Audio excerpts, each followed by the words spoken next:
fasik masih hidup, gak mati-mati, itu berarti suka kalau Allah dimaksiati di buminya. Wong fasik kelakuannya rak maksiat, nah bodoh nggak nomari, itu berarti kamu ingin Allah didurakani terus menerus karena si fasik masih hidup. Tapi kalau Abul Hasan As-Sadili cara ngendikan gini, kalimatnya persis. Man ahabba alla yu'sawahu fi ardi faqad ahabba alla tadhhara maghfiratuh. Orang yang ingin dunia ini steril, gak ada maksiat, maka sama saja berkeinginan tidak melihat luasnya maghfirahnya Allah. Sama-sama wali besar, tapi cara pandang hubungannya dengan Allah seperti itu. Fikih itu penting sekali. Kata Sayyid Ali yang Shahibu Simtid Durar itu, wabihi qiwamus syariah, yang bisa mengawal syariat itu hanya fikih. Fikih itu ya kalau yang paling gampang tentu kita misalnya punya Fathul Qorib, Fathul Mu'in, Fathul Wahab. Tapi yang faham betul, mesti faham itu ngelotok setengah hafal. Jangan bawa kitabnya tok, sementing sekian semester terus selesai. Itu sama-sama dosa, itu dosanya ya dosa, mahasiswanya juga dosa. Karena sudah terlanjur sarjana agama, ternyata nggak bisa, itu kan mendingan ndak sarjana agama. Itu saat tak cerita sama Kiai Roba, itu ada fatwa kiai juga wali. Suatu saat ada penyanyi dangdut top terkenal di Indonesia itu nyanyi dangdut, ya penyanyi ya dai, entah itu hakikat entah majaz tidak tahu. Itu kiai itu fatwanya lucu, kalau kamu datangi dia pas main dangdut masih saya beri izin, tapi kalau datangi dia pas pengajian itu tak larang kan santrinya jadi eskal, ini pas pengajian dilarang, pas dangdutan kok malah dapat izin. Tapi bukan berarti halal ya, dapat izin. Dapat izin kan potensinya bisa karena dilarang lah ya tetap belerot. Terus suatu saat si santri ini setengah wali, tidak wali tapi setengah. Lama-lama itu memahami gurunya, ternyata sirinya begini. Kalau seorang penyanyi yang tidak pernah ngaji kemudian ngomong agama, itu potensinya itu fadallu wadallu, sesat dan menyesatkan. Tapi kalau dia sedang nyanyi dangdut, penyanyinya cowok, sama jangan bayangkan dangdut putri, enggak, itu cowok sudah tua lagi. Jadi potensi halalnya ada lah maksudnya untuk, tapi tidak alat musiknya, orangnya. Tapi kalau dia nyanyi itu paling dosanya hanya nyanyi. Saya ulang lagi, murid tadi akhirnya paham kalau datangi pengajian itu artinya ikrar kalau dia seorang dai atau seorang yang layak ngomong apa? Agama. Itu lebih bahaya karena kita santri, apalagi kita doktor atau MM, terus ngekrori orang yang nggak jelas asal usulnya. Tapi kalau nyanyi kan nyanyi saja, sehingga itu menjadi fikih. Bahaya terbesar dalam fikih adalah apa? Mengkaji fikih tidak dari ahlinya. Ya saya ulang lagi ya, mengkaji fikih tidak dari apa? Ahlinya. Nah kenapa demikian? Begini, saya beri contoh. Ilmu fikih itu tentu pertama dari Rasulullah SAW, kemudian bersanad sampai kita atau kita sampai Rasulullah. Itu ngalami sekian ijtihad yang tidak mudah. Saya beri sekian contoh. Dulu Imam Syafi'i itu sukanya sama guru yang miskin, ya karena rata-rata santri juga miskin, jadi mesti ngidolakan guru yang miskin. Karena sesama miskinnya harus berkoalisi. Tapi akhirnya gurunya Imam Syafi'i itu miskin sekali. Namanya Muslim bin Khalid Az-Zanji itu miskin, Sufyan As-Sauri miskin, Sufyan bin Uyainah miskin. Setelah ngaji di Medina itu Imam Malik itu kaya. Pas itu Imam Malik sudah kaya. Setiap ketemu Imam Syafi'i dikasih uang. Sampai ketika Imam Malik itu bilang, kamu sudah alim, ilmu saya sudah habis, kamu ngaji sama yang lain. Sama siapa? Kata Imam Malik, orang yang sealim saya sudah meninggal, namanya Abu Hanifah, tapi dia punya murid namanya Muhammad bin Hasan Asy-Syaibani, kamu ke sana. Terus Imam Malik datang ke Baki. Dulu Baki itu pasar rental, ya Grab lah kita kalau sekarang itu. Mengumumkan siapa kafilah yang mau ke Irak. Kita ya Imam Malik, dibayari sama Imam Malik, ini yang antar ke Irak, ke Muhammad bin Hasan Asy-Syaibani. Imam Malik mulai ngeper, guru saya yang miskin tidak pernah nyangoni, guru-guru saya yang kaya sering nyangoni. mulai memasalahkan kiai miskin gitu, kira-kira seperti itu, mulai masalah itu. Setelah datang ke Irak di Muhammad bin Hasan Asy-Syaibani itu si Muhammad bin Hasan Asy-Syaibani itu kalau ngitung uang itu di meja tamu. Jadi punya emas lantaan, punya uang, kira-kira kalau Indonesia punya rupiah, punya dolar, dihitung itu di ruang tamu. Kata Imam Syafi'i, saya dengan Imam Malik saja nggak serik, ini lebih kedonyan lagi kiai. Ngitung uang itu di ruang tamu. Terus akhirnya si Muhammad bin Hasan Asy-Syaibani ini ahlul usul, dia pakar usul. Kamu heran sama saya? Iya, kiai kok kedonyan? Ya ngomong ya. Tapi kata Muhammad bin Hasan Asy-Syaibani, kalau kiai tidak boleh kaya, itu tak kayak wong fasik, ben gue demenan, gue mabuk. Oh jangan, nanti dipakai maksiat. Tenjenengan mawon kersane digetoat, berarti kiai oleh sugih, pun angsal-angsal. Semenjak itu jadi satu fikih bagi Imam Syafi'i. Ternyata kalau mengharamkan kiai sugih berarti membolehkan yang fasik sugih. Kalau yang fasik sugih bisa dipakai i'anah alal maksiyah. Semenjak itu mindset pikiran Imam Syafi'i rubah. Saking rubahnya sampai beliau berpendapat orang bisa beli Alphard kok beli carry itu haram. Bisa jadi bupati kayak Pak Roba kok jadi RT haram. Pokoknya gitu. Bisa keren kayak Gus Bak kok jadi orang pendengar haram. Pokoknya haram terus. Karena dalil beliau al-Islam ya'lu wala yula alaih. Coba sampean ridho misalnya jadi orang Gresik dipimpin orang yang nggak sholat, ridho ndak? Ndak. Atau sholat tapi nggak bisa ngaji, ridho ndak? Ketika yang bisa ngaji berpotensi jadi bupati, terus keterusan. Karena Imam Syafi'i keterusan, ya umatnya keterusan. Akhirnya orang-orang Syafi'i itu politikus rata-rata. Ya, makanya sama jangan kaget sama Baroba. Kakak saya wakil bupati dulu. Putranya Mbah Mun ada yang wakil apa? Gubernur. Dulu Gus Wahid yang menteri agama. Itu asal usul dari perubahan fikih, mindset, cara berpikir Imam siapa? Syafi'i. Jadi dulu itu fikih ditemukan itu jelimet, ada perdebatan. Itu tidak hanya pada level ulama, pada level Nabi pun ada perdebatan. Jadi jangan kira Nabi itu tidak debat, ya debat. Nabi itu asal seangkatan itu mesti debat, termasuk debat dengan malaikat. Jadi kalau perlu ya debat sama apa? Karena malaikat itu kan lugu itu gak iso mikir. Karena kalau malaikat iso mikir bisa jadi rektor. Nanti kasihan Pak Salam ini. Malaikat gak boleh jadi rektor.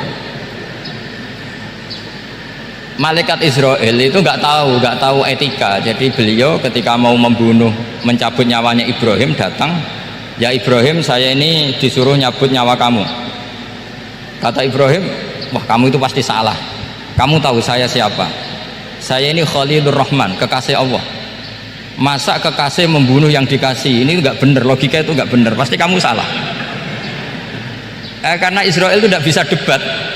Ketika ditanya, hal ra'aita khalilan yumitu khalilah, masa kekasih membunuh yang dikasih? Saya ini Khalilur Rahman, masa Allah mencintai saya kemudian membunuh saya? Itu logika agak bener. Enggak, keliru, kamu itu keliru. Israel akhirnya terbang lagi. Ya Allah, katanya logika saya ini salah. Karena masa kekasih membunuh yang dikasih? Karena Israel nggak pernah sekolah, nggak bisa dia jawab. Akhirnya diajarin Allah. Dah kamu bilang gini ke Ibrahim, hal ra'aita khalilan yakrahu ayyalqa khalilah, masa kekasih tidak siap ketemu yang dikasih? Dibalik logikanya. Akhirnya datang lagi ke Israel, kata Allah begini, masa jenengan kekasihnya tidak siap ketemu yang kau kasih? Oh ya ya, oke, mati gak apa-apa. Jadi ilmu itu ngalamin perdebatan. Jadi saya datang murni karena Kiai Mas Bukin, bukan karena MC. Itu dosa besar kalau saya datang karena MC. Karena saya punya kewajiban yang lebih besar. Jadi yang bisa mengalahkan adalah a'dzama minhu, yang super besar kira-kira gitu. Karena jelas ada riwayat inna min abaril birri silatar rajuli ahla wuddi abi. Ya, inna min abaril birri silatar rajul ahla wuddi abi. Di antara kebaikan yang sangat baik adalah seseorang menyambung teman bapaknya. Padahal sampean kan nggak mungkin teman bapak saya. Teman saya aja nggak mungkin, nggak level apalagi bapak saya kan. Jadi malah mohal itu. Jadi ilmu itu harus mengalami satu gesekan, karena logika itu bisa dibalik. Nah, karena ilmu itu mengalami satu gesekan, satu logika yang bisa kayak iya kayak enggak, sehingga jargon di dunia ijtihad itu begini: ra'yuna shawabun yahtamilul khata' wa ra'yuka khata'un yahtamilus shawab.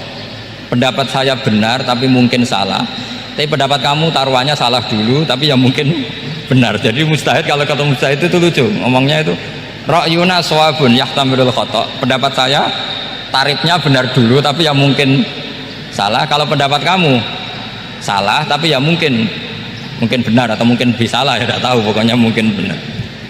Nah, kenapa demikian? Begini,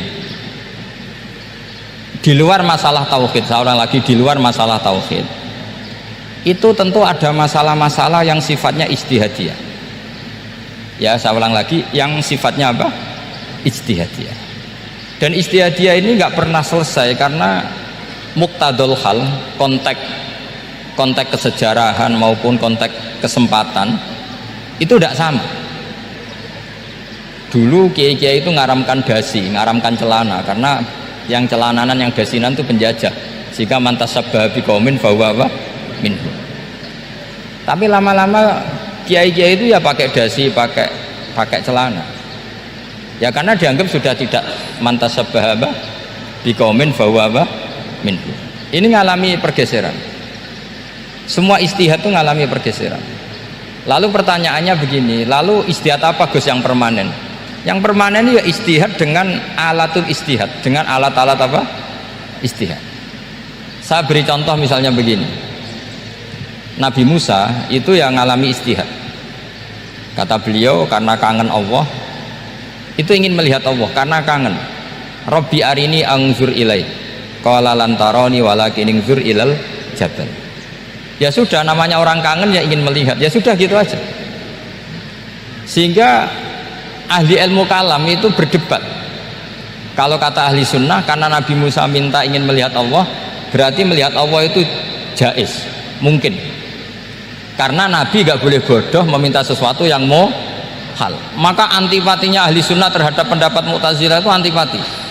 Karena menurut pendapat Mu'tazilah Allah itu qadim, Allah itu laisa kamislihi syai'un, sehingga gak bisa dilihat. Pertanyaannya adalah, berarti Nabi Musa meminta sesuatu yang hal, itu bodoh sekali sampai nggak tahu mana muhal mana apa jaiz. Makanya kata Imam Ghazali, masa Nabi Musa yang nabi nggak tahu kalau melihat Allah itu muhal, sampai minta, berarti nganggap itu jaiz atau boleh. Itu cara pandang orang-orang ahli sunnah apa wal jamaah. Tapi tetap saja sebagian ulama itu ya balelo, yang kayak Mu'tazilah itu ya balelo, cara berpikir pokoknya itu karena kangen, bukan karena mungkin atau tidak mungkin. Jadi nggak mungkinnya tetap tidak mungkin. Terus mereka dalil la tudrikul absar wa huwa yudrikul absar. Nah, sudut pandang ini akan terus. Ada seorang wali ditanya, kalau kamu di surga ingin melihat Allah apa enggak? Jawabnya enggak. Kenapa ya? Kasihan Allah. Terus kenapa ya? Unazzihu dzalikal jamala an nadzari misli. Saya tidak ridho Allah yang hebat, yang keren, kemudian sing delok di rumah aku wong Gresik. Koyo gak ngergani pangeran. Sebenarnya sing delok Allah ben golongane Nabi Muhammad, Nabi Ibrahim, kowe ra usah ngilangi keren, maksudnya itu. Jadi ada ulama itu jadi wali kalau sholat itu karena di soft belakang. Tapi jangan ditiru. Itu kan gak lazim ya. Lazimnya kan afdhalus sufuf as-saful awal. Ketika ditanya, kenapa kamu kalau sholat di belakang? Cek GR koyok wani suwan pangeran gak ngarep. Aku sungkan, berarti gue gurih. Kalau sampean kan karena males, bukan karena sungkan. Jadi itu artinya rasa ya. Makanya nggak bisa, nggak ada ijtihad itu tidak mungkin, karena perasaannya orang itu beda-beda. Itu Sayyid Abdul Al-Haddad itu kalau ngendikan masyhur, man da'a li dzalimin bil baqa faqad ahabba yu'sawwa fi ardi. Orang yang mendoakan orang fasik masih hidup, gak mati-mati, itu berarti suka kalau Allah dimaksiati di buminya. Wong fasik kelakuannya rak maksiat, nak mbok dongakno mari, itu berarti kamu ingin Allah didurakani terus menerus karena si fasik masih hidup. Tapi kalau Abdul Hasan As-Sadili cara ngendikan gini, kalimatnya persis. man ahabba alla yu'sawahu fi ardi faqad ahabba alla tadhara maghfiratuh. Orang yang ingin dunia ini steril, gak ada maksiat, maka sama saja berkeinginan tidak melihat luasnya maghfirahnya Allah. Sama-sama wali besar, tapi cara pandang hubungannya dengan Allah seperti itu. Jadi mau tidak mau, istihad itu mau tidak mau. Makanya tidak usah dipertentangkan misalnya cara berpakaian, cara apa, yang penting sesuai aturan Islam ya sudah. Karena ini urusan rasa. Urusan apa? Rasa. Itu Syekh Hasan Basri itu sering jagongan sama Robiah Hadawiyah. Itu secara fikih salah. Tapi pas itu ulama fikih ditanya, kenapa Anda tidak komentar terhadap dua wali besar yang sering ketemu? Andaikan semua santri seperti itu akan saya halalkan, kata. Karena nggak mungkin punya nafsu. Sehingga fikih dulu memang masih asli. Kamu lihat di takrib misalnya, lelaki melihat perempuan itu nggak boleh kecuali sekian alasan, termasuk boleh itu litaklim karena mengajar, atau lil muamalah. Lah ini yang mulai masalah. Ada warung kopi, penjaganya cantik, santri-santri ngopi, ini lil muamalah kan kasus itu. Mau disalahkan tuh ada takbirnya, mau dibenarkan ini jelas fasik kan, jelas fasik. Maksudnya sudah fasik sebelum itu ditambah itu, jadi fasiknya permanen. Nah pertanyaannya adalah, kalau kamu ngajar mbak-mbak kemudian hafal yang cantik yang enggak, itu taklim lin nazar apa nazar li taklim? Itu taklim apa modus? Makanya kalau ngopi cari bakul yang cantik, itu muamalah untuk nazar apa nazar untuk muamalah? Loh, kalau saya ngopi dengan kirobah pasti halal. Karena begini, berjalan saja bareng capek, nggak tahu itu warungnya siapa, terus berhenti ngopi, kebetulan bakulnya cantik. Nah itu mungkin halal karena kan saya tidak milih-milih, ingin ngopi kebetulan bakulnya cantik. Kalau kamu kan nggak apal daftarnya, wah itu mesti haram itu mesti haram itu. Karena berarti kan kamu menjadikan ngopi ini modus. Gue jagani nak takok pangeran, do kok nazar muamalah Gusti muamalah. Itu mesti modus. Maka fikih itu harus dikawal oleh tasawuf. Kalau ndak, semua hukum fikih bisa diakalin. Makanya Imam Bukhari punya satu bab namanya Kitabul Khiyal, bab mengkhilaf fikih. Beliau itu antinya sama Abu Hanifah itu luar biasa. Nggak ada ulama dibenci Imam Bukhari kayak Abu Hanifah. Masyhur. Untungnya beliau nggak menangi Abu Hanifah. Kalau menangi geger terus ya, bisa bahsul masail terus ya. Itu Abu Hanifah itu ulama yang suka khilah. Khilah itu ngerekayasa hukum. Misalnya begini, saya ini puasa agak lemes, ujian agak lemes, apalagi kiai serapati di duit, santri beling-beling lemes ya. Apa mangan ini kan, wah poso-poso kok mangan kan gak keren. Supaya saya bisa makan dan halal, saya bisa ngajak kiai robai ya jalan-jalan. Jalan-jalan nyari yang jarak 2 marhalah, ya sudah, terus bisa makan. Kalau ditanya Allah kok makan, musafir. Jadi bolehkah insya'us safar menciptakan pergi demi untuk supaya boleh iftar? Boleh enggak cara jenengan? Coba kok enggak boleh, alasannya apa? Kan pergi, perginya juga enggak maksiat. Itu khilaf. Tapi Sayyid Muhammad, Abuya Sayyid Muhammad, Muhammad bin Alawi, Sayyid Muhammad itu membela Abu Hanifah. Artinya membela jangan semua khilaf itu diharamkan. Karena itu cara, saya ulang lagi, karena itu cara untuk mengawal bahwa hukum Allah itu luas. Karena kalau nggak ada khilaf itu ya kita kesulitan. Kita kesulitan. Misalnya begini, ini penjelasannya, makanya kita harus sering mendengar. Saya itu dulu masih sangat fikih itu protes, kenapa ada poluan polisi wanita? Itu kan pekerjaan cowok ya, pekerjaan pria. Tapi setelah mendapat penjelasan dari polisi itu alasannya masuk akal, Gus. Kadang-kadang orang nakal itu menyembunyikan narkoba itu di alat wanitanya. Itu kalau semua lelaki polisi kayak jenengan itu kan salah itu. Sehingga memang harus ada polisi wanita, karena sebagian pengedar narkoba itu perempuan dan menyembunyikannya di tempat itu. Kalau semua polisi cowok kan nggak kebayang.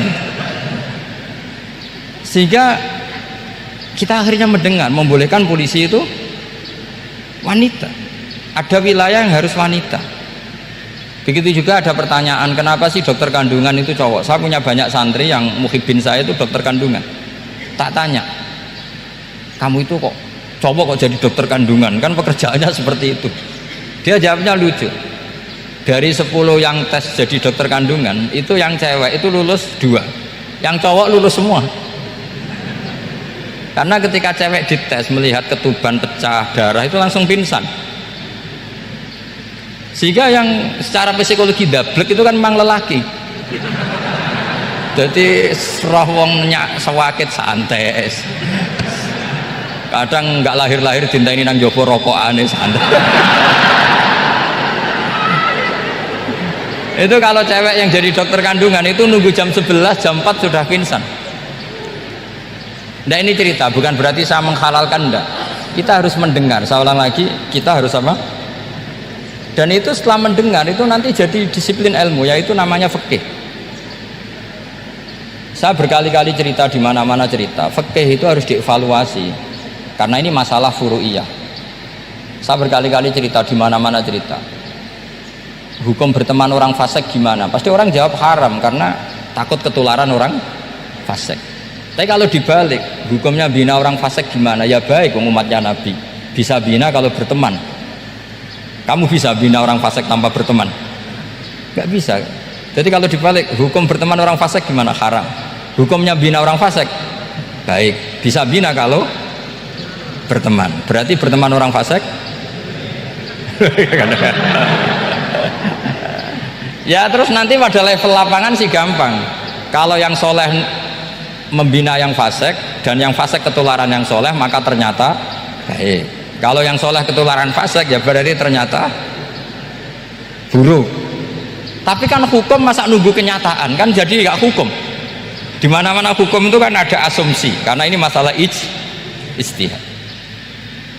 Nah itu yang dilakukan para ulama kita. Jadi sampean harus mengkaji fikih secara detail, karena tidak hanya kita yang khilaf. Nabi-nabi juga khilaf dalam menentukan dakwah ilallah. Wali-wali kita kayak Abdul Hasan Asyadili sama Sayyid Abdul Al-Haddad itu juga khilaf. Imam Ghazali ya khilaf.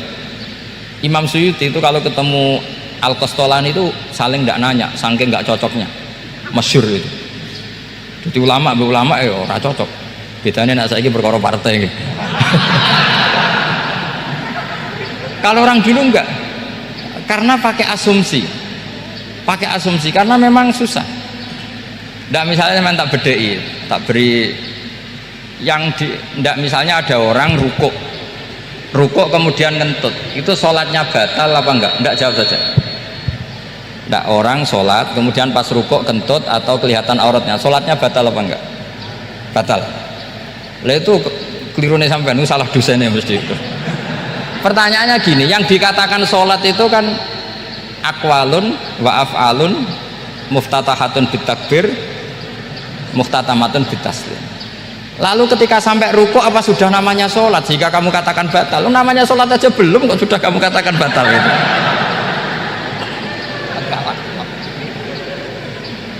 Iya kan? Jadi kalau aku mau sholat pas rukuk ngetut batal atau ora? Mestinya jawaban yang benar, ya ora sholat jadinya gitu. Karena kalau dikatakan sholat definisinya harus sampai salam. Tapi kan kita nggak mungkin ngomong seperti itu, kan dianggap majnun. Padahal itu yang benar, yang punya kecerdasan. Nah makanya pertanyaannya, fikih itu ngikuti bahasa awam apa bahasa istilah? Kalau ngikuti bahasa awam ya kayak tadi, sholat kok pas rukuk kentut maka batal. Sebenarnya yang batal itu sholatnya apa rukuknya? Nah makanya terjadi perdebatan. Kalau yang pakar-pakar usuli itu salah istilah itu nggak mau. Saya ulang lagi, kalau pakar-pakar usuli itu salah istilah itu nggak mau. Terus misalnya tak beri contoh lagi, kalau imam itu sudah salam pertama itu yang rukun kan salam pertama, berarti setelah salam pertama imam sudah keluar dari sholat apa belum? Sudah kan? Yakin? Ya, sudah. Sekarang sama tak bedai, lalu makmum itu kesunatan langsung berdiri apa nunggu imam salam kedua? Enggak, jawab satu. Nunggu salam kedua kan? Dan itu kriminalnya sampai Anda Sufi itu. Kriminalnya begini, berarti Anda membolehkan makmum bergantung sama orang yang sudah tidak sholat. Kata kamu setelah salam pertama dia sudah tidak sholat, berarti kamu menginstruksikan makmum berhubungan dengan orang yang sudah tidak sholat, karena sudah keluar dari sholat ketika salam pertama. Kalau kamu di debat gitu gimana jawabnya? Pusing kan? Berarti robtul makmum bisolatiman sing wis laisa fi sholatin, berarti menggantungkan sholat sama orang yang sebetulnya sudah tidak sholat. Ada yang jawab, sebagian ulama fikih tetap disunatkan menunggu salam kedua, karena salam kedua itu masih paket meskipun tidak rukun, dia paketnya selesai. Tapi selalu pertanyaannya gini, lalu setelah salam pertama itu imam masih sholat gak? Udah sampai pernah dijawab toh? Nah ini pentingnya bodoh gak mikir. Jadi makanya bodoh itu barokah karena gak mikir. Jadi supaya Rabbana ma khalaqta hadza batila. Sing bodoh ya barokah, sing pinter ya barokah. Sing ra barokah itu maksiat. Wis ora ono barokah blas. Maka kan fikih itu seperti itu. Jadi ada disiplin, di situ ada disiplin ilmu. Yang kadang kita tidak cocok. Makanya Imam Syafi'i sendiri ngendikan, kadang beliau dengan gurunya, dengan Imam Malik sampai ngarang ikhtilafu Malik. Beliau punya data yang beliau itu sedang nggak sama dengan gurunya, yaitu Imam siapa? Malik. Karena mindsetnya itu beda. Tidak sampai misalnya saya tanya, sholat itu harus menghadap kemana? Tidak, jawab saja kiblat kan. Ukurannya apa coba? Namanya madhep. Wajah apa dada? Imam Syafi'i milihnya dada. Sekarang praktekkan dalam dialog keseharian. Saya jagungan sama Kiai Robah seperti ini, terus wajah saya begini, madep enggak? Nah itu masalah. Terus pertanyaannya, madep dengan dada itu fi sholat apa fil qiyam?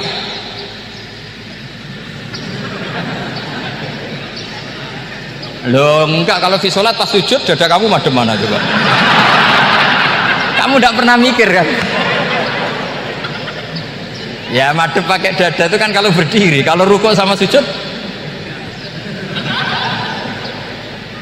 Loh itu ulama itu jelimet gitu. Makanya jarang yang menekuni profesi ulama itu. Karena menekuni proposal banyak, karena memang susah. Jadi ulama itu orang yang cara berpikir sudah aneh. Jika mereka detail, maksudnya menghadap itu apa ukurannya? Ukurannya kalau berdiri ya dada, tapi nggak bisa kamu katakan at-tawajjuh bisodri aturan dalam sholat, fikuli sholat. Pertanyaannya lah kalau rukuk sama sujud dadanya menghadap kemana coba? Maka itu ilmu yang sudah jelimet. Nah ulama usul fikih, ulama yang nggak mau salah per detail hukum. Sehingga menurut Imam Rafi'i, misalnya kalau beliau ditanya sujud itu gimana ya, asal watul jabhah ya sujud. Tapi kalau menurut Imam Nawawi harus melibatkan 7 apa? Anggota, yaitu al-jabhah wal yaden wal rukbaten wal qadamen. Oke, Imam Nawawi kita ikuti, tentu keseharian kita pakai Imam Nawawi, yaitu berdasar hadis umirtu an asjuda ala sab'ati a'dzumin al-jabhah wal yaden wal rukbaten wal qadamen. Berarti berapa? 7. Tapi pernah saya cek di kitab karangannya Imam Syafi'i, ketika beliau ngendikan saya suka kalau orang sujud itu melibatkan 7 anggota berdasar hadis ini. Tapi kata beliau wayah tamilu, dan bisa saja sujud yang watul jabhah itu sudah cukup. Terus kata Imam Syafi'i, limadha, karena Nabi ketika sujud itu hanya ngendikan begini, sajadalaka wajhi wa sam'i wa basori. Gak ada di hadis wayadi wa rubati wa qadami. Ya sudah, akhirnya nah, itu sudut pandang. Terus gugatan kedua begini, ada orang muslim yang sujud sama berhala, untuk menjadi murtad itu harus 7 anggota apa cukup watul jabhah alal ardi? Untuk sah menjadi murtad itu, untuk sah menjadi murtad cukup watul jabhah alal ardi harus 7 anggota untuk keabsahan murtadnya itu. Tidak jawab. Makanya ini tugas dosen-dosen ini meminterkan ini. karena namanya sudah faqih. Faqih itu ahli fikih yang detail, namanya faqih. Kalau ini mutafaqih. Jadi bukan tafakuha tapi tafakuha, kayak tamarodo. Jadi wazannya nanti itu wal idhari ma laysa fil waqi'. Jadi ini bukan gojlok, ini memang marah saya ini. Jadi kalau sudah pakai gelar faqih harus faqih betul. Karena ilmu fikih itu sebetulnya gampang. Sampai kalau ngaji i'anah itu kelihatan fikih itu gampang karena ada logika yang terbangun.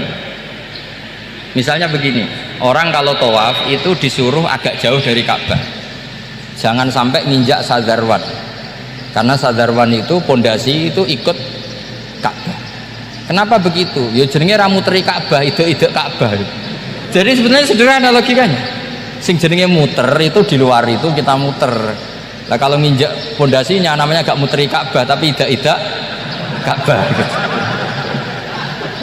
Ya jadi sederhana sebetulnya, ya masuk akal. Jadi fikih itu nggak ada yang iskal, sebetulnya masuk akal. Tapi karena kita nekuni itu tidak serius, maka terus jadi paradok. Saya beri contoh lagi, ini sebagai penghormatan saya sama Ki Mas Bukin, karena ini sudah namanya faqih. Kalau ada ayam jago ditabrak truk terus kejet-kejet, andikan dibiarkan pun mesti mati karena gerakannya sudah harokatul madbuh. Terus kamu sembelih, itu halal apa enggak? Enggak jawab, ayam jago loh. Kalau kamu katakan halal, dia sudah tidak punya hayatun mustaqirrah, kehidupan yang permanen. Andai kan kamu biarkan pun 1 menit lagi meninggal. Kejet-kejet kan mau prosedur saja, maksudnya pantasnya mati yo kejet-kejet sih, tapi sebetulnya sudah pasti mati. Maka ini ada 2 ulama. Kalau kata Imam Malik tetap namanya halal karena ruhnya masih di situ, sehingga ketika kita nyembelih ya nyembelih hewan yang hidup. Yang namanya nyembelih itu pokoknya mematikan yang punya ruh, sementara saat itu rohnya masih di situ, meskipun 1 menit lagi pasti mati. Tapi kalau mazhab Syafi'i enggak, ini sudah harokatul madbuh, tidak punya hayatun mustaqir. Sehingga dalam perdebatan ulama fikih itu lucu, kadang ya gampang mangkel no.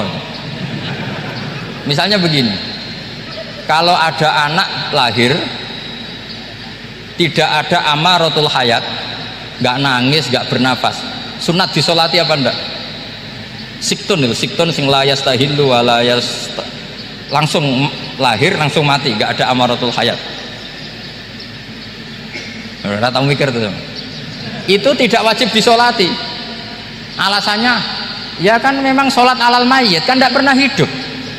Di mana-mana mayit itu setelah hidup mati, ini kan tidak pernah hidup. Namanya ya qit'atul lahmin, ya potongan daging itu aja. Jadi kadang fikih diwaca tenan jebule mangkel no. Terus ketika di kitab Minhajut Thalibin itu, kalau kamu keluar mani itu wajib mandi enggak? Wajib kan? Kalau keluar mani inzal itu kan wajib mandi. Nah kenapa nifas atau wiladah keluar bayi, kenapa ibu-ibu kalau keluar bayi wajib mandi? Alasannya lucu, li'annal walad maniyun pun akidun, itu kan wis mani cuma mengkristal.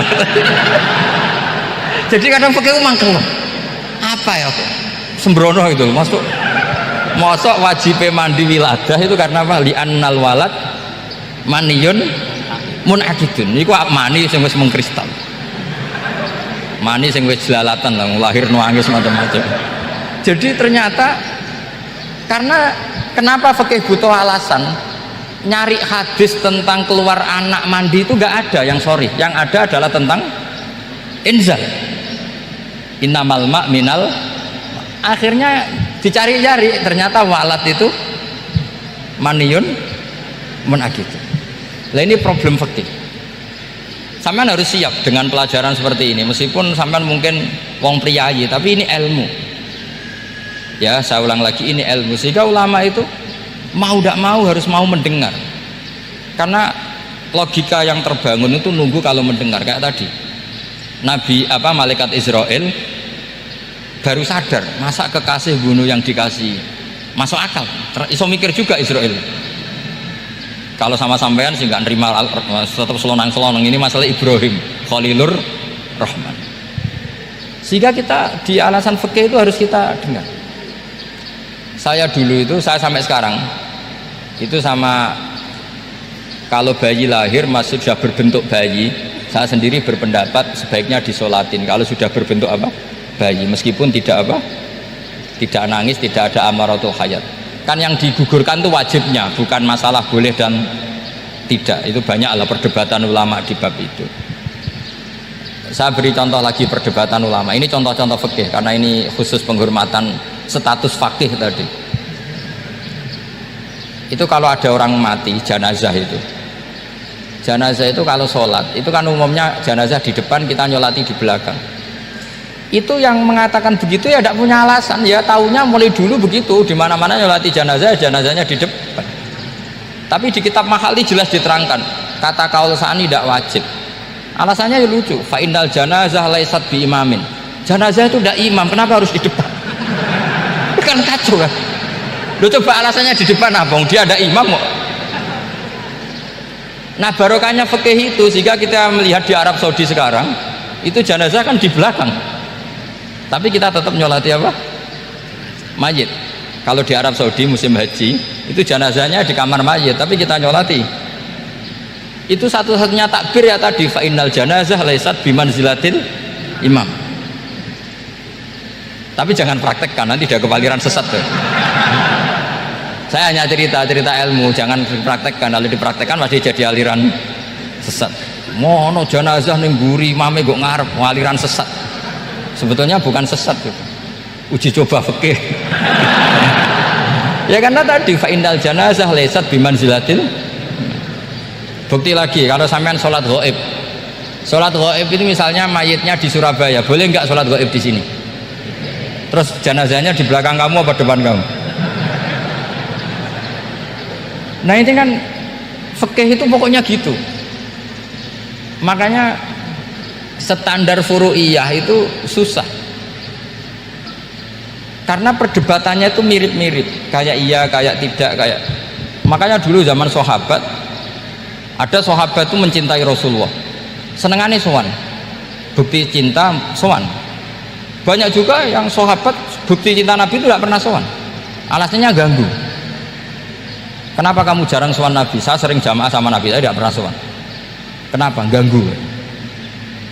Biar Nabi kalau di rumah sama anak istrinya, saya tidak mau ganggu. Makanya saya termasuk kiai yang gak pati seneng disowani. Karena ya itu tadi, kalau mulang seneng saya, kalau disowani biasa saya. Kalau kiai roba itu nilii, nak pernah sepuh jadi rasuan nilii. Jadi beda, saya sering ditilii kiai-kiai sepuh. Tapi bahasanya tentu tidak sowan, tapi nopo nilii. Kalau sowan itu banyak. Ketika Rasulullah wafat, itu separuh sahabat hampir mayoritas, ya Rasulullah kita semua ingin kita dulu yang meninggal karena engkau begitu penting. Maka jangan meninggal dulu, kita yang meninggal. Kalau kita yang meninggal itu nggak apa-apa, tapi kalau engkau penting jangan meninggal. Tapi ada saja sahabat, tidak seperti itu. Saya suka Rasulullah meninggal dulu. Alasannya masuk akal. Biar Allah menyaksikan saya kama usaddikuhu hayyan usaddikuhu maitan. Allah biar menyaksikan saya iman kepada Nabi ketika masih hidup, dan saya buktikan setelah mati pun, setelah meninggal pun, setelah wafat pun iman. Jadi ternyata baisnya itu supaya orang tahu bahwa iman kita kepada Nabi itu iman yang super, sehingga ketika beliau sugeng ya kita iman, setelah wafat juga kita iman. Kai usaddikuhu maitan kama usaddikuhu hayyan, supaya saya mentasdikkan beliau setelah meninggal sebagaimana kita mentasdikkan beliau saat masih hidup. Dan ternyata Allah ridho dengan perkataan sahabat itu. Kenapa Allah ridho? Karena menjadi pelajaran bagi orang-orang yang ditakdir gak menangi Rasulullah Shallallahu Alaihi Wasallam. Tetap mereka iman. Jangan kayak setan. Setan itu kurang ajar betul kalau iblis itu. Masyhur itu, iblis itu nangis-nangis neng Nabi Musa. Iblis itu takutnya sama Allah itu luar biasa, sampean kalah. Iblis itu setiap ketemu malaikat, karena dia ngerti alam gaib, mesti apa itu kama sali syaitani isqala lil insani kfur falamma kafara qala inni bari'um minka inni akhafu wa rabbal alamin. Jadi setan iblis itu paling sering bilang inni akhafu wa Rabbal alamin, karena iblis itu tahu surga, tahu neraka, tahu kekuasaannya Allah, jadi takutnya sama Allah luar biasa. Makanya setiap dia mengajarkan kekafiran, setelah orang itu kafir gimana? Inni bari minka, inni akhafuha rabbal alamin. Saking takutnya sama Allah, suatu saat iblis ini datangi Nabi Musa karena tahu Nabi Musa itu kalimullah, orang yang bisa komunikasi langsung dengan Allah. Ya Musa, ya kalim Allah, saya ini makhluk, saya takutnya sama Allah luar biasa, tolong rayukan Allah supaya nerima tobat saya. Karena dirayu terus, lama-lama Nabi Musa bilang oke, tak rayukan Allah sama Allah. Karena Musa kekasihnya, ya Allah, iblis itu ingin tobat, tolong dikasih hak tobat. Kata Allah oke, dia bisa tobat asal mau sujud di makamnya Nabi Adam, karena kesalahannya dia gak mau sujud sama Nabi Adam. Semenang Nabi Musa karena ada cara untuk iblis menjadi tobat. Dikasih tahu sama Nabi Musa, alhamdulillah kamu diterima tobatnya. Syaratnya apa? Sujud ke kuburannya Nabi Adam. Wah, iblis ya tau aslinya terus. Asjuduhu maitan wa qad la asjuduhu hayyan. Oh, zaman urip aku ora gelem, apa nek wis mati. Oh, dasar setan itu. Oh, zaman urip aku ora gelem, wis mati mbok kon sujud. Kumat maksudnya terus, ya sudah terus sampai sekarang akhirnya. Kalau sekarang sudah tidak mungkin lagi karena nggak ada Nabi Musa sudah. Jadi ijtihadnya sahabat melihat wafatnya Rasulullah itu beda-beda, dan ternyata semuanya diridhoni Allah. Karena ternyata yang suka Nabi wafat dulu adalah ingin supaya umat Islam tetap mencintai beliau, iman sama beliau, tasdik sama beliau, sebagaimana tasdik zaman Sugeng. Makanya kita harus mencintai guru-guru kita. Uhibbuhu maitan kama uhibbuhu hayyan. Saya sampai sekarang itu ya merasa Mbah Mun itu tidak meninggal. Saya masih merasa kalau bapak saya tidak meninggal, karena kita mencintai beliau-beliau ketika hidup dan ketika wafat itu sama. Karena beliau-beliau sama kita juga seperti itu. Rasulullah itu ketika mendekati wafat, ya bahasa halusnya intaqala ila rafiqil a'la, itu Nabi kalau ngedikan tuh rileks sekali. Hayati khairun lakum wa wafati khairun lakum. Cung aku nak uripku ya apik, engko nak aku wis kapundhut ya apik. Fa amma hayati fali asunna lakum asun. Sebagian riwayat fa innakum tuhadditsuna anni wa uhadditsu ankum. Kalau saya masih hidup, saya bisa mengajarkan kamu sunnah, mengajarkan kamu tradisi-tradisi yang benar. Dan ketika aku mati, ketika aku sudah wafat, maka saya jejer Allah, kata Nabi. Saya berdampingan dengan Allah, maksudnya dekat Allah. Tentu bila kaifin walan hisor. Terus sudah fa inna amalakum, amal-amal kamu diperlihatkan ke saya. Berhubung saya sudah dekat Allah, kalau amal kamu baik, saya muji Allah. Kalau amal kamu buruk, saya langsung mintakan ampun kepada Allah. Jadi Nabi rileks sekali. Artinya saya hidup bagus karena bisa ngajarkan kamu as-sunan wa syara'i'. Kalau saya wafat karena saya dekat Allah, kalau kamu baik saya muji Allah, kalau kamu buruk saya mintakan ampun kepada. Guru-guru kita juga seperti itu. Justru setelah wafat beliau-beliau punya kesempatan dekat sama Allah, dekat sama al-malail a'la, sehingga mendoakan apa? Kita. Nah, terus kata Sayyid Muhammad, wala taqulu lima yuqtalu fi sabilillahi amwat. Kamu jangan pernah berkeyakinan atau berpendapat atau berkomentar kalau orang-orang yang mati fi sabilillah adalah berstatus apa? Mati, amwat. Kalah. Terus kata Sayyid Muhammad, hadza li amati syuhada. Ketentuan ini bagi umumnya syuhada.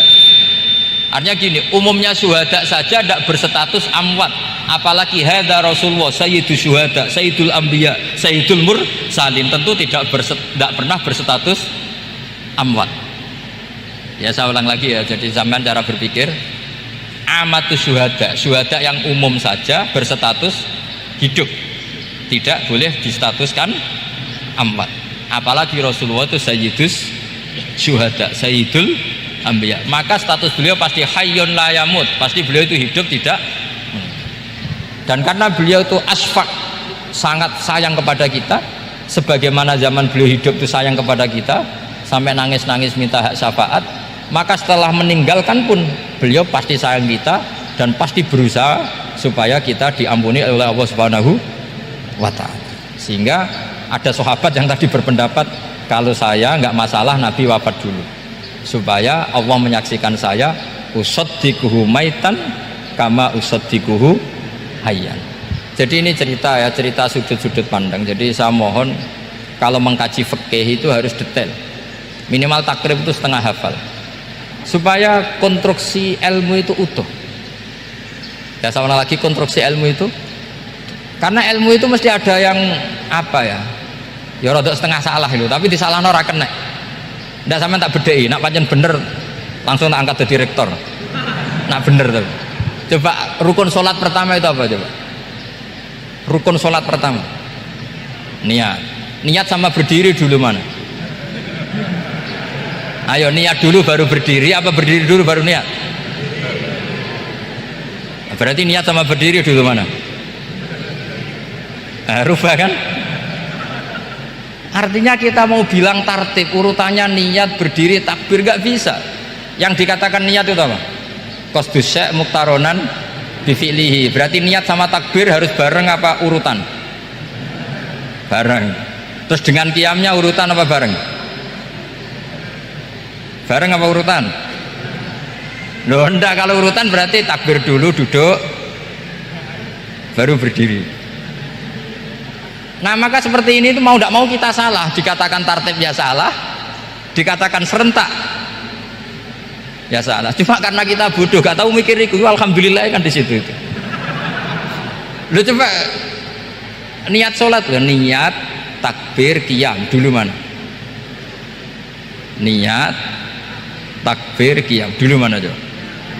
Dulu qiyam. Nggak ada kitab yang mengatakan arkanus sholat awaluha. Oh dianggap kitab kriminal maksudnya. Makanya ngendikane ulama-ulama di sarah-sarah mau tidak mau sebagian istilah itu tasamuh itu wis digawe gampang ngono kok repot. Karena kita tidak bisa detailnya. Coba misalnya puasa Ramadan itu wajib apa? Tabyitun niat, nginepno niat. Sing darani nginep itu umure lama apa enggak? Lama kan? Sekarang sebelum 2 menit kamu baru niat, sah apa enggak? Sah. Itu sempat nginep apa enggak 2 menit itu? Enggak sempat kan? Jadi ilmu itu makanya kata ulama-ulama pokoknya ilmu itu mesti ono unsur tasamuh itu ya digawe gampang. Apa? Digawe gampang. Misalnya Imam Syafi'i berpendapat mashu ba'dir roksi, itu kata beliau walau sya'rotan fi khadir roksi, meskipun satu rambut asal masih di wilayah kepala, tapi kalau rambut itu dikeliwir dibasuh di sini nggak sah karena sudah keluar dari batas apa? Kepala. Imam Syafi'i cara berpikir kan yes ngene iki jenenge basuh sirah. Tapi cara Abu Hanifah enggak. Ya enggak, yang namanya megang kepala itu ya minimal 1/4 lah. Masa gitu dikatakan megah. Lalu ulama usul fikih itu berdebat. Sesuatu itu sesuai masodaknya. Masodak itu yasduku alaihi kadza, yaitu ini tadi saya cerita ke Ibu Khin tentang ngaji Jamul Jawame. Ini ilmu yang di Jamul Jawame. Sesuatu itu ukurannya mayasduku alaihi kadza apa dengan takrif definisi. Misalnya gini, sholat itu batal dengan makan. Kalau kamu sholat makan batal nggak? Nggak, jawab saja. Batal. Itu satu upo apa satu piring? Nggak, jawab saja. Satu upo sudah batal. Sekarang bab makan di ngurmat tamu. Cung tamuku keimangan. Iku sak upo apa sak piring? Nah ini kan tidak fair, di bab tamu makan satu piring tapi di bab sholat satu upo. Maka pertanyaannya, lalu penamaan sesuatu itu berdasar masodak mayasduku alaihi ismu kadza atau berdasar uruf? Ukurannya apa coba? Maka terus jadi perdebatan. Nah ini di sini ini pentingnya ulama karena ya sekarang saya bedai sekarang. Cengkeh itu wangi apa enggak? Kategorinya cengkeh. Wangi kan, kalau orang bikin kue tar pasti pakai apa? Cengkeh. Pakai wedang ronde supaya manis, apa wangi dikasih apa? Cengkeh. Nah itu saya berkali-kali cerita, pernah mau dipikirkan orang ihram itu nggak boleh rokok karena dianggap pakai apa? Mewangi karena ada apa? Cengkeh.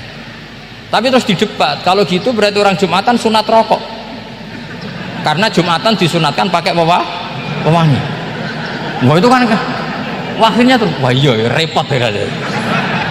Jadi kalau cengkeh kamu kategorikan wewangen, yang orang ihram nggak boleh rokok karena pakai cengkeh yang wangi. Konsekuensinya orang Jumatan sunat rokok karena berarti di masjid pakai apa? Pewangi. Kan sesat semua gitu. Jadi itu ilmu. Makanya selain fikih mateng itu ada ilmu yang namanya usul fikih. Usul fikih itu yang neliti itu. Mayas duku alaihi kada. Jadi yus ngono iku darani ngono. Seorang lagi. Ngono iku wis darani ngono. Ora perlu roh detail. Ya, saya ulang lagi. Wis ora perlu roh detail. Makanya Abu Hanifah itu misalnya basuh wajah. Wis angger keceluk ngene iki basuh wajah. Nek Imam Syafi'i kan detail. Mimbaini manabitis sya'ri sampai ila somahe uzunehi ila dzakon. Terus manabitis sya'ri Imam Syafi'i nambah apa? Ghaliban. Kenapa ditambah ghaliban? Karena kalau orang budak manabitis sya'rinya di sini. Jadi itu fikih. Jadi fikih itu jelimet. Padahal kita ini nggak pernah berpikir secerdas Imam Syafi'i, tapi akhirnya ya mikir juga. Nak gak ditambahi ghaliban, mana biti sarinya orang budak kan? Sini. Terus sekarang perdebatannya, orang budak basuh Mas Roksi di sini sah nggak? Karena tadi itu wajah apa kepala gitu. Kan jadi bingung gitu. Ya makanya ini mukadimah saya supaya sampean lebih disiplin belajar fikih dan setidaknya didiskusikan lah kitab-kitab Minhajut Thalibin atau kitab-kitab Mahali karena di situ nanti ada perdebatan dan perdebatannya itu indah sekali kayak tadi ada yang mengatakan jenazah harus di depan tentu dalam kondisi normal kita ingin jenazah itu di depan tapi ada kondisi itu tidak normal kayak di Masjid Haram. Lalu solusinya gimana ya kita ngikuti kaul sani fa innal janazah laisat bimanzilatil imam. Tapi kalau di sini normal ya sudah kita sholat ya normal aja lah. Masa jenazahnya di belakang kamu sholat nanti jenazahnya iri sekali-kali di depan aja kok gak boleh gitu. Malah jadi repot tadi. Jadi karena apa ya kalau kita mengkaji tidak panjang itu bahaya karena ilmu tadi ilmu itu ada logikanya. Imam Ghazali dalam bab warid sama maurud itu gak setuju sama Imam Syafi'i, dia Maliki. Ya kalau dalam mazhab Syafi'i yang populer kan kalau ada najis airnya sedikit kan dikucurkan supaya al-ma'u itu warid. Kalau warid punya kekuatan menghilangkan. Tapi gak boleh najis diletakkan di bejana yang ada airnya namanya maurud. Tapi Imam Ghazali dalam hal itu ngikuti Imam Malik, gak ada bedanya warid sama maurud karena logika Imam Ghazali gini misalnya ini ada najis ya mik ini ada najis di sini atau sarong lah contoh paling gampang kan sarong ini sarong najisnya di sini kamu kucuri ketika kamu kucur air yang lewat ini kan tidak ada dua kola kemudian ketika terkena najis mutanajis kan kalau dia sudah mutanajis dia punya kekuatan menghilangkan najis apa enggak kan karena dia sendiri berstatus mutanajis. Artinya begini, meskipun ini disorno, itu bukan berarti najis gak campur.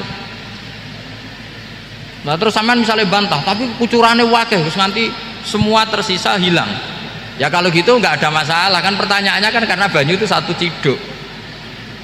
Sehingga Imam Syafi'i mengatakan cara berpikir Imam Ghazali air itu oleh Allah dikatakan mutahhirun mensucikan ya sudah kalau ada air berarti mensucikan baik caranya warid maupun maurud bukan karena air itu menghilangkan najis karena tadi logikanya yang sudah kena najis air ini sudah berstatus mutanajis berarti pas mulai lewat ke bawah dia statusnya apa? Mutanajis ke bawah lagi berstatus mutanajis misalnya sampean bantah tapi mutanajis ini kan dihilangkan oleh air di atasnya ya kalau ada jaminan air berikutnya bisa menuntaskan nah najisnya bandel gandok kan terus panjang perdebatannya makanya kata Imam Ghazali sudah dalam hal itu saya ikut Imam Malik anggar ono najis kok istisori banyu ne ora mutaghayir ya ngono iku jenenge nyucekno mergo banyu oleh Allah distatuskan mutahhir mensucikan dadi ora usah bayangno sing glimet-glimet nah itu namanya masodak wis keceluk basuh habek banyu berarti wis keceluk mensucikan itu juga satu kefiah dalam usul fikih ya sudah seperti itu ya kayak sampean kangen anak lah kangen anak itu ketemu wis cukup ta ora? Cara sampean wis cukup. Tapi cara anak sampean ketemu tok ra nyangoni. Nah. Lalu ukurannya itu ukuran anak apa ukuran orang tua? Enggak ukuran orang tua. Definisi ketemu lalu.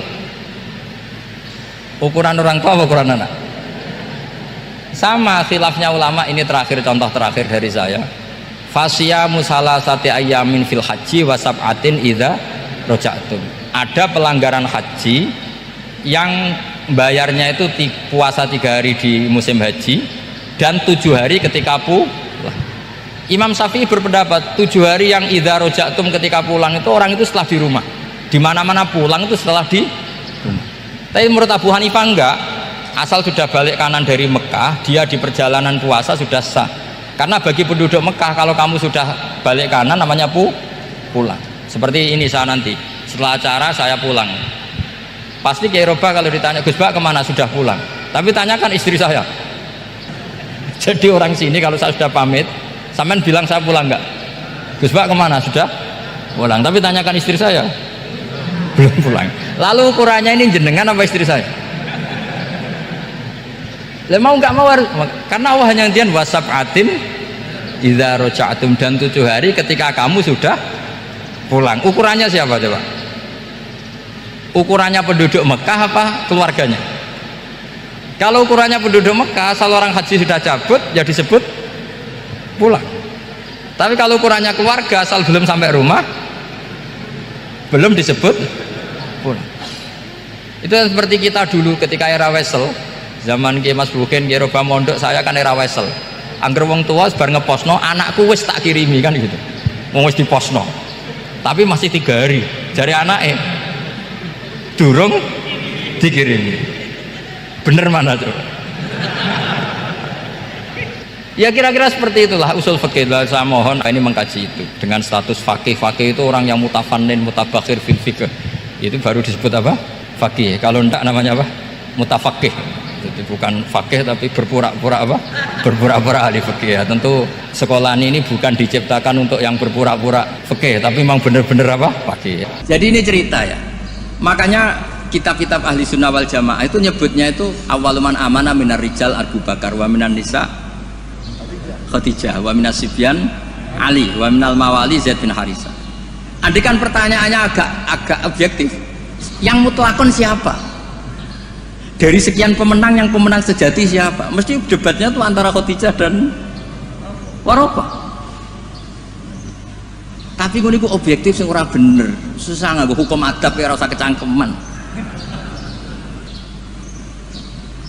Akhirnya tadi awaluman amanah tapi dari kelompok rijal, dari kelompok nisa.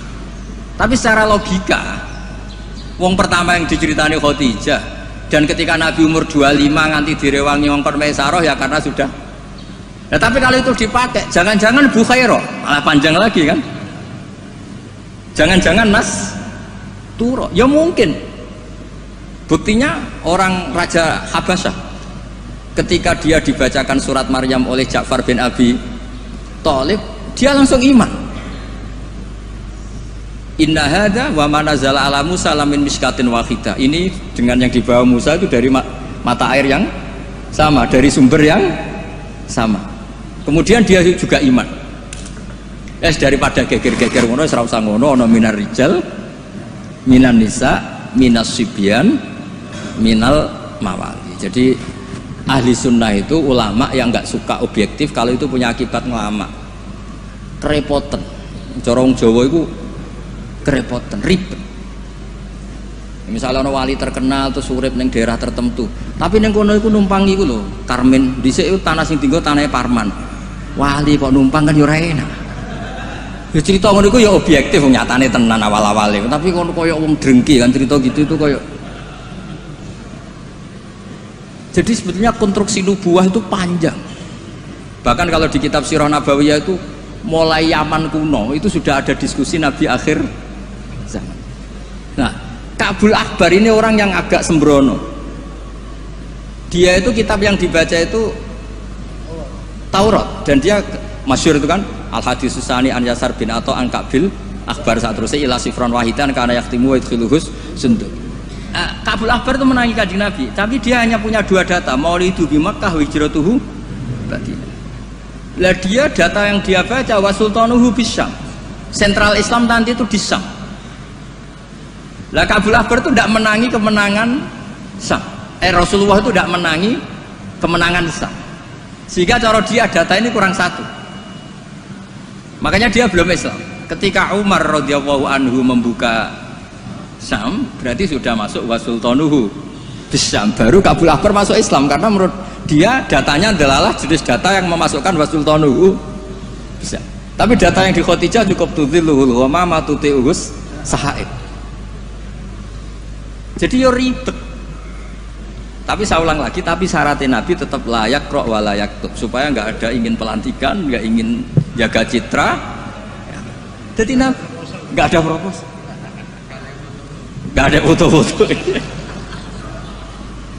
Ya sudah saya teruskan biar ngerti sama nanti kalau suatu saat sama ngaji tafsir kok ada ayat makun tatadri mal kitabu walal iman wa makun tatarju ayyulqa ilaikal kitab, biar tahu betapa Nabi ini ummi yang justru jaga tingkat orisinilitas. Jadi umminya Nabi itu biar orisinil, tidak terdikte oleh nafsu, oleh pikiran, oleh taktik, oleh strategi, tidak ada semua. Semuanya itu nubuah. Makanya madzhab Ahlussunnah apa walam takun nubuwatun muktasabah walau raqa fil khairi la aqobah balda ka fadlu wa yu'tihi liman yasha'u jallallahu wahibul minan. Jadi syaratnya Nabi itu nggak ada ikhtiar, dan ketika dikasih juga nggak boleh tirakat dulu, ya sudah alami saja. Loh Nabi itu Gua Hira ini buatan tirakat kok jenengan mute buatan nggih sangu bekal sehingga buatan rokokan. Ora kowe bekal terus apa tafakur go rokok sakwes. Kok sudah tutut delok langit jare tafakur. Wah ribet go kopi sak tremos, go mie sak kerdus mboten ngoten. Ya tahannas, wa yatazawwad. Ya tazawwad itu betul napa? Bekal. Betul sah. Kon kula terusno nggih. Engko sing takok mun mboten wani Mbak Idris aman. Fa inna kullu mubtadi'in wa dhalin yafamu ahkamu al-batilah minal kitabi was sunnah. Awal dari kesesatan adalah orang langsung mengambil dari Quran dan sunnah, tidak mengikuti panduannya ulama. Kayak tadi misalnya ngambil Quran wa antasma'u bainal ukhtain. Yang haram itu hanya jam'u bainal ukhtain, yang lainnya ya enggak disebut di Quran, ya gendeng bareng. Walhal annahu la yuhni minal haqqi syai'a. Cara ngambil Quran tanpa ulama itu tidak bisa mendapatkan kebenaran sama sekali. Lah ini yang hebatnya Mbah Hasyim untuk solusi Indonesia. Wala yajibu alal ami iltizamu madzhabin fi kulli hadisatin. Tidak harus orang banyak itu ngikuti madzhab tertentu. Walawil tazama madzhaban muayyanan kama madzhab Syafi'i rahimahullah la yajibu ali al-istimrar. Ketika sudah bermadzhab Syafi'i tidak harus dia selalu Syafi'i. Bal yajuzu laul intiqal ila ghairi madzhabi, dia boleh intiqalul madzhab. Ini yang dipakai Mbah Mun, yang dipakai guru-guru kita. Dulu Kiai Hamid semuanya ya kalau ada kejadian biasanya juga intiqal apa? Madzhab. Yang masyhur ya Imam Syafi'i mengatakan intiqadu wujuhil lamis wal malmus.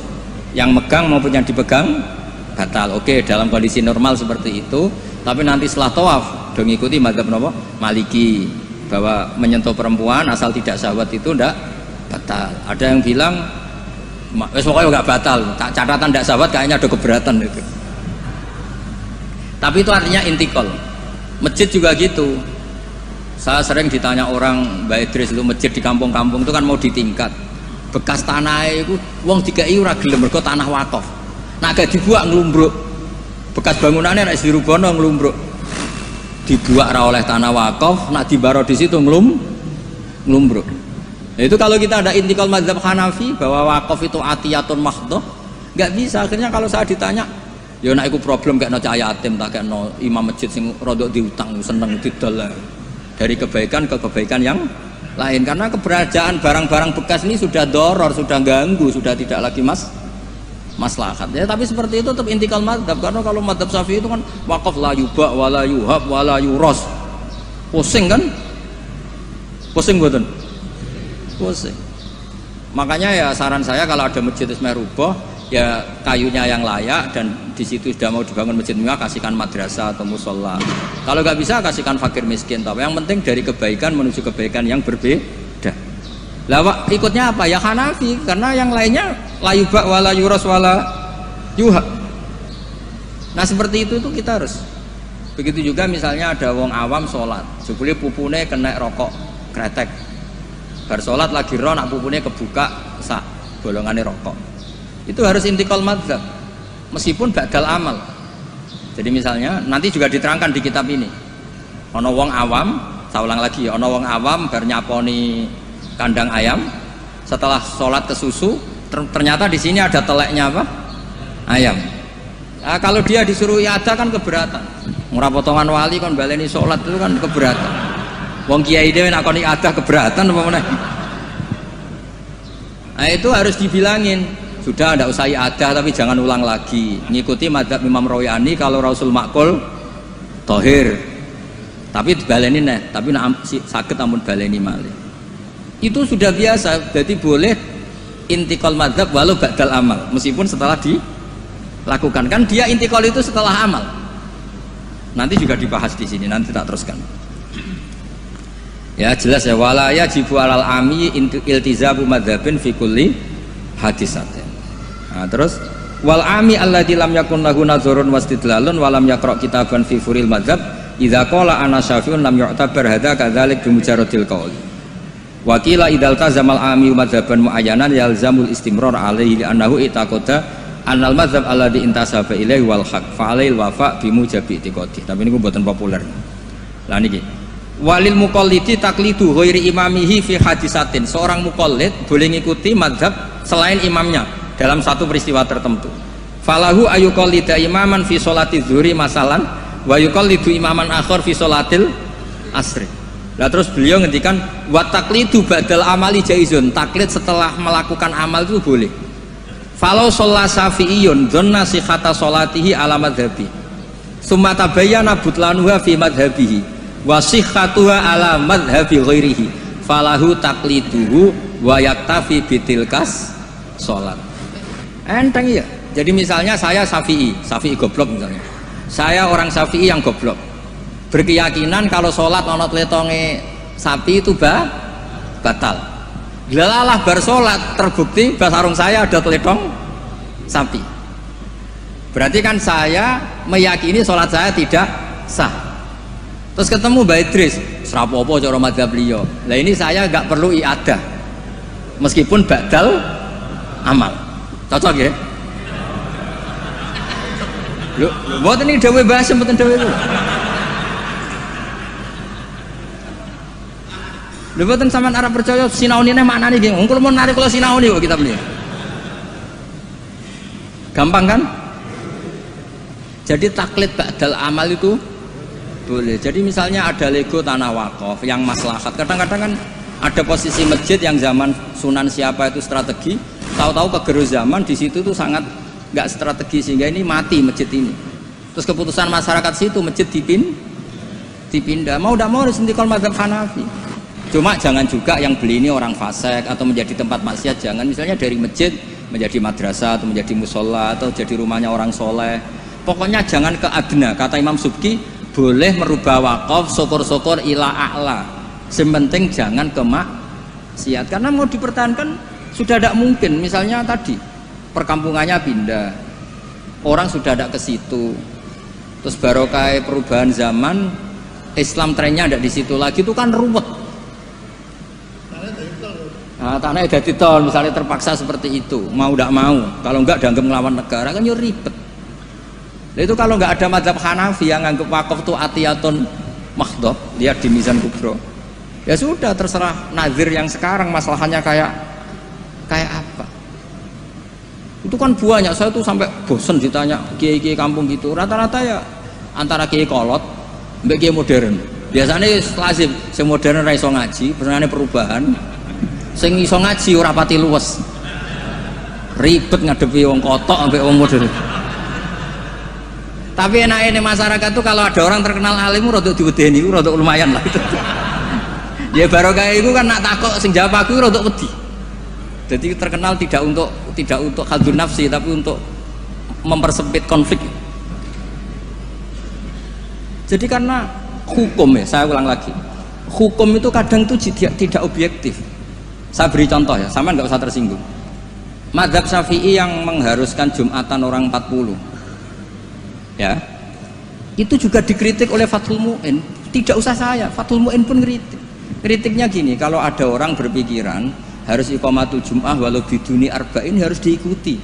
Bahwa qawiyun pendapat itu juga kuat, sebagaimana katanya Imam Bulkini. Orang yang latihan jadi kiai, yang latihan dakwah syarat 40 itu aneh. Loh, kamu kan hidup di Pasuruan, sudah kota santri. Coba kalau kamu hidup di daerah Samin, wong sing gelem Jumatan wong 10 kok mbok syaratno 40. Jadi agama itu juga diuji di lapangan, jangan nuruti khayal ideal. Imam kudu macane fase, wong sing dadi imam wong iku, sing gelem ya wong iku, isane ya mok ngono iku. Mbok yo wong ku mikir aja bayangno donya ku ideal. Zaman neng Mekah Nabi diuji wong kafir, neng Madinah diuji wong munafik, padahal ditunggoni Sayyidul Khalqi. Iku pelajaran nak dunia iki ngono iku ruwet. Dipimpin wong paling sempurna ya ono wae masalah. Pemene mbok pimpin kon, kowe wis masalah. Wis ora usah masyarakat kon dhewe wis masalah. Wis go masalah. Lho, saya pernah ditanya. Terus orang yang tidak peneliti itu biasanya membayangkan nggak 40 itu orang di pedalaman Pasuruan, di Bromo, di Tengger, di daerah-daerah gitu. Itu juga keliru. Sebetulnya yang potensi nggak 40 malah Islam kota. Islam kota ngeten Mbak Idris, kalau kasus di Jogja, di Jakarta, saya sering ditanya orang-orang kaya itu, Gus, saya mau bikin Jumatan tapi orangnya kayaknya 40, orangnya paling 10 Gus, kalau nggak 20, tapi nanti 3 minggu lagi paling sudah 200. Itu pertanyaan Islam kota. Nah, karena saya lama di Jogja juga banyak interaksi dengan orang-orang Jogja. Kasusnya tuh gini Mas Ebul, kan ada perumahan elit, pengembangan bikin perumahan elit. Itu kan yang ada langsung ada masjidnya, ada paket ada masjidnya. Lah yang datang situ pemilik rumah tok. Ternyata orang elit ini hanya orang 20, yang Jumatan 10, berarti hanya 10. Tapi nanti setelah 3 bulan, supirnya ikut, stafnya ikut, Sora Gosipul tukang buka pintu ikut. Aduh, wali kota mulya buka pintu ora gelem. Iku kudu ikut. Wah, akhirnya dia bilang nanti gue setelah 3 minggu minimal 200 yang Jumatan. Loh, saya tanya kok bisa? Ini supir saya belum ikut, ajudan saya ikut, tukang parkir belum ikut, tukang satpam belum ikut, tukang pintu gerbang belum. Ya aku ya biro-biro Islam kota gelem Jumatan, sudah lah Jumatan saja meskipun 40. Sama lihat di kitab Tazkirun Nas, karangan seorang Habib itu kitab Tazkirun Nas. Cari di I'anah, cari di semua kitab madzhab Syafi'i, mesti ngendikan syarat arba'in itu syarat ideal. Karena ngendikan Imam Syafi'i, kalau orang 40 itu pasti salah satunya wali. Imam Syafi'i tidak menangis, saiki kumpul sewulah kau yang ini kira mesti ono waline. Iya kan? Imam Syafi'i gak menangi itu. Walau adanya wali kota. Dulu itu saking banyaknya orang wali, orang soleh, tiap ada orang 40 pasti ada. Sekarang kalau orang ribuan pun ada jaminan kalau ada walinya. Kalaupun ada jalur istri juda, jalur fakir sabar, mau jalur-jalur itu. Nah, itu kan kata siapa madzhab Syafi'i itu absolut di ashabnya, tidak mesti juga. Karena di level lapangan itu beda di level khayal ideal. Kalau khayal ideal inginnya imam yang terbaik, paham ya? Afqahuhum yang paling ahli baca, afqahuhum yang paling ahli fikih, asanuhum yang paling senior. Terakhir malah berat lagi, wa imamu qaumin wa hum lahu radun, dimami orang yang semuanya menerima. Lha wae pilkada apa dadi imam? Disurvei sih. Jadi misalnya saya dengan Gus Ipul, survei dulu. Waliul Amri menang di urusan Waliul Amri, berarti menang wali kota. Kalau Aklam kayaknya menang saya misalnya. Ribet kan? Akhirnya kan poinnya 1 banding. Nah, tinggal poin terakhir wa imamu qaumin wa hum lahu radun, konsensus kan? Ayo polling dulu. Polling dulu menang wali kota kan bisa bayar dulu. Kiai kan tidak bisa. Paling ngancam sira milih saya neraka. Repot kan? Kan repot jadi. Tapi nyatanya ini cerita, nyatanya di tradisi guru-guru kita tidak seperti itu. Banyak Sayyid Muhammad tuh terkenal, beliau juga sering jadi makmum. Banyak wali-wali top yang kalau sholat kersane jadi makmum, yang jadi imam ya sering, jadi makmum ya sering. Akhirnya orang terus ya legowo saja, ya sendi sing gampang, tak usah repot. Karena syarat yang didhawuhna Nabi itu aqra'uhum afqahuhum itu syarat ideal. Tapi syarat saya shollu khalfa man qala la ilaha illallah. Nah, ini pentingnya ngaji ini ya kembali ke ahli sunnah wal jamaah. Lah nek semacammu ngono, kowe ngaku ahli sunnah lah. Nah orang selalu kecangkeman teman-teman ngaji yo angel. Paham ya? Terus taklid ba'dal amal tubuh boleh. Misalnya Ka'bah juga gitu. Masyhur itu kemarin Mbah Mun sering duka. Tanya Mbah Idris, banyak lagi ya yang ngerti dukane Mbah Mun ketika kiblat mau diluruskan. Mbah Mun kan duka. Dukane karena nanti kalau kiblat diluruskan sesuai jam dalil atau sesuai yaumar rosdil apa? Kiblat itu akan menjadi orang menyalahkan orang-orang dulu karena banyak masjid wali ketika dicek dihitung lagi nggak pas. Akhirnya kalau kamu membenarkan itu menyalahkan wali. Tapi kalau anti teori itu kamu anti ilmiah, kan ya jadi repot. Terus saya termasuk orang yang dimintai pendapat, termasuk Gus Zofur sampai situ sama Suriah Jawa Tengah. Mbah Mun ngendikan, terus saya nyari takbir di Tafsir Munir, sampean cari di Fawallu wujuhakum Syatral Masjidil Haram. Itu di situ kata Ibnu Abbas, Al-Ka'bah kiblatun li ahlil masjid wal masjid kiblatun li ahlil haram wal haram kiblatun li ahlil masyriq wal maghrib. Karena kalau Ka'bah kudu persis, mereka juga gak mikir. Yang ngomong-ngomong persis itu tak pikir ya ora mikir. Begini gak mikirnya. Ndak, ini nyata. Ka'bah itu misalnya luasnya segini. Kan Ka'bah itu kan 16 kali 18 Gus Ibu. Terkenalnya Ka'bah itu 16 kali 18. Anggap saja 18 meter lah luasnya itu. Berarti semua masjid harus pas 18 meter. Iya kan? Ka'bah itu kan luasnya 18 meter, berarti luas masjid maksimal harus 18 meter. Sekali masjid kamu 20 meter, yang ujung sana madep mana tuh? Mesle kan? Lah ya kan, misalnya ini Ka'bah, ini tak contohkan di tengah. Ini Ka'bah, terus kamu sholat di sini, berarti ya luasnya harus luas ini. Sekali kamu di sini, madep kiblat, kan nggak kena Ka'bah sama sekali. Kalau ingin berarti bentuk masjid harus cekung. Iya kan, mau tidak mau. Kalau ingin ke titik ini semua masjid harus apa? Cekung.